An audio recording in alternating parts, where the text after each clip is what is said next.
older, one of the things I really have realized is I'm happiest when I spend time creating. And if I have chunks of time where days go by where I really don't have the opportunity to create, I really miss that.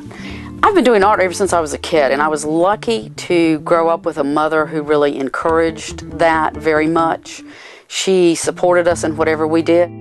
And North Carolina ETV, I grew up in North Carolina, would have classes, and Mother would read about the class that was going to come up, and she would go get the supplies, and my mother and my sister and I would sit in front of the television at night and learn how to do Chinese brush painting or whatever the class was for that time.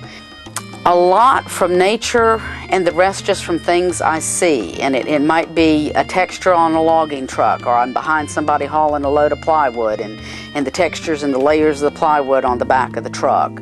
Or I see a flower or a tree or the ripples in the pond or the way the clouds go in the sky, any of that. That whole continuation of coming from the ground and then coming out and then into something that people can wear and enjoy every day is just something I really appreciate.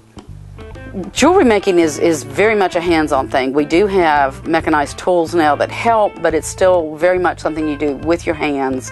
Well, like I said, for me it usually starts with the stone or with the metal, and I wait for the stone to sort of tell me what it's going to be, because sometimes I'll buy it and I think it's going to be a ring, and every time I get it out to make a ring, the stone tells me, no, I'm sorry, this is not what I am.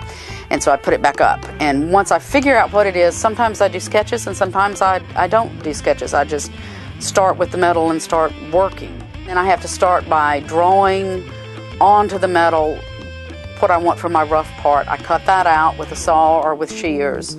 Then I start shaping the metal. You work the metal, you solder it. I have a whole soldering station for soldering the pieces of metal together. So you do that, and then you have to do a lot of filing and sanding. That's the whole finishing, is making it look all smooth in the exact way you want it to look. At different stages you add textures with hammers or with stamps or whatever. Then you actually, if you're using stones, then you put the stones in. And at different stages, if you want to, you can add different kinds of finishes. And even with the mechanized tools, there's still an awful lot of just pure handwork that goes into it. And I'm very careful in what I'm doing. I want things that are going to last, that are going to be trouble-free, and that are going to be nice and smooth. To me, a good piece of jewelry first is a piece that is very wearable.